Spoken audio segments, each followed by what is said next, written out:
Gusto ko mag-boodle fight ngayon mga mare, kaya naman eto, nagluto na ako ng klase-klaseng seafoods.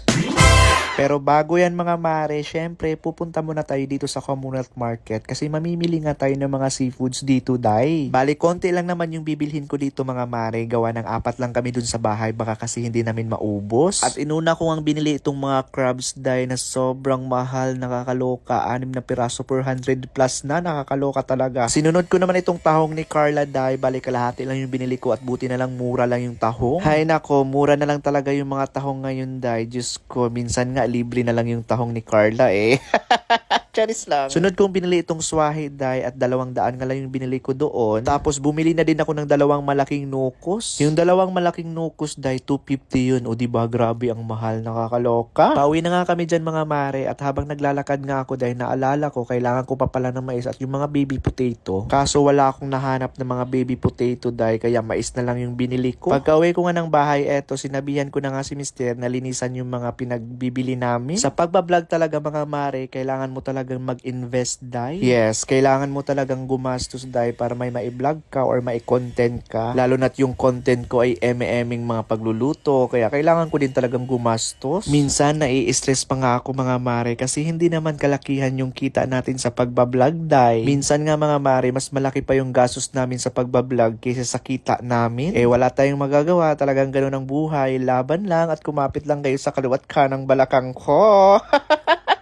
Tulad nitong content ko ngayon, ang gastos ko dito day mga 1.5. Tapos ang kikitain ko lang siguro sa video na to day, siguro na sa mga 1,000 plus lang din, sa mga 1,2, depende na lang sa views. Pero laban Japan, kailangan pa din natin gumawa ng mga content day kasi meron tayong mga iilang tao na napapasaya at meron din tayong iilang tao na kuhang-kuha yung inis natin day. Charis lang. Kaya sa mga basher ko dyan, keep bashing because bash is cash. Ganon. Anyways mga mare, eto nga, pinahiwa ko na nga kay mister itong mga pusit, day. Ayan, ganyang hiwa lang mga mare, super maliliit para mabilis maluto. At ayan na nga mga mare, magi-start na nga tayong magluto, day. Para mas lalong malasa yung seafoods natin, day, kailangan natin gumamit ng white soft drinks.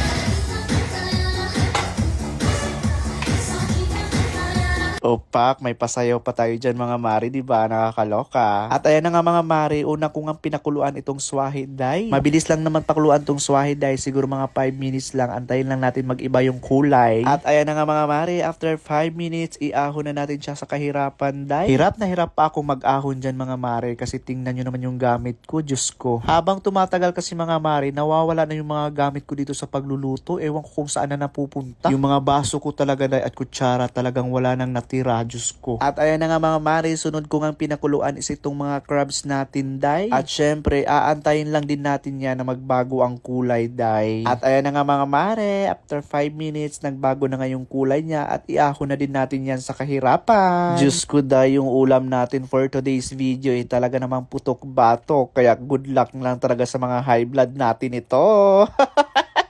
Lalong-lalo na sa akin, Diyos ko, high blood pa naman ako, nakakaloka. Sunod ko namang pinakuluan mga mare is itong tahong ni Carla na sobrang mura nga lang. Diyos ko, yung ibang tahong nga dyan, pang kapi-kapi lang daw. Charis lang. So ayan, bali pakukuluan lang din natin yan hanggang sa bumuka yung tahong ni Carla, day. At ayan nga mga mare, in fairness, ang bilis bumuka yung tahong ni Carla, Diyos ko. At dahil bumubuka na nga yung mga tahong natin, day, iahon na din natin yan sa kahirapan. Baka malaspag pa yan dyan. At ayan na nga mga mare, ang last na pinakuluan ko nga is itong pusit, day. Siguro mga 15 minutes ko itong pakukuluan itong pusit, day, para mas lalo talaga siyang malambot at masarap kainin. After 15 minutes, day, iahon na din natin yan sa kahirapan bago pa siya makremate dyan. Pagkatapos ay hinugasan ko lang yung kawali kasi dito tayo maghalo-halo lahat. Bago natin ilagay yung butter, day, lagyan muna natin ng mantika para kahit papano hindi masunog yung butter natin. Antayin nga lang natin matunaw at ilagay na nga natin yung napakaraming bawang, day. Sabi nga nila, mas maraming bawang, mas masarap. Ayan, mekos-mekos nga lang natin yan ng very light, day. Tapos lagyan din natin ng sili kasi medyo gusto ko ng maanghang kaunti. Pero optional lang yung sili mga mare, ha. Kung ayaw nyo, okay lang naman wag lagyan. Tapos ayan mga mare, tinimplahan ko lang yan sa oyster sauce, magic sarap. Dapat merong shrimp cubes, day. Kaso wala ako nun, kaya magic sarap na lang yung nilagay ko. Tapos nilagyan ko lang yan ng sugar pang pasarap lalo. Ayan, mekos-mekos Pinaikos lang natin yan mga mare at ilagay na nga natin yung mga pinakuluan nating seafoods. Una ko ngang nilagay mga mare itong crabs at hinalo-halo ko lang dyan siya hanggang maging halo-halo na siya. Sunod ko namang nilagay mga mare itong tahong ni Carla at Diyos ko ngayon pa lang amoy na amoy ko na yung sobrang sarap at bango. Nilagay ko na dito mga swahe mga mare at tingnan nyo naman yan day. Diyos ko feeling ko talaga ang sarap nito at mapaparami na naman yung kain natin day. Kaya good luck na lang talaga sa Malahart Evangelista nating katawan. Muntik nang makalimutan yung mga pusit day kaya ayan nilagay ko na din. At mga mare grabe alam nyo ba sobrang bango talaga ng niluto ko. Diyos ko takam na takam ako habang nagbo-voice over. At saka ni-ready ko na nga din yung losartan ko dahil para pag-hype na rin ako meron akong katabing losartan. At ang pinaka-last ko ngang nilagay dahil is itong pinakuluan nating mais. At ayan, sobrang dami na nga nitong ulam natin ngayon dahil nakakaloka. Mauubos kaya to namin. At ayan na nga mga mare, tapos na tayong magluto. At tingnan naman yung niluto ko dahil Diyos ko, parang feeling chef cook na talaga ako for today's video. Sobrang sarap pa ng mais dahil kasi matamis nga siya. At tingnan nyo naman yan, no? Grabe ba? At dahil boodle fight ngayong atake natin ngayon mga mare, eto, pinasikaso ko na ngayong lamesa sa mga baby boys natin. Sana all my baby boys. Talagang nagsaing kami ng marami dahil kasi alam ko mapapadami yung kanin natin ngayon kasi sobrang sarap talaga ng ulam namin. Tingnan nyo naman yan mga mare, 4 lang kami pero grabe ang kanin day. Pero sure akong mauubos yan dahil puro naman kami lalaki. Ay, ako lang pala yung babae dito. Charis lang.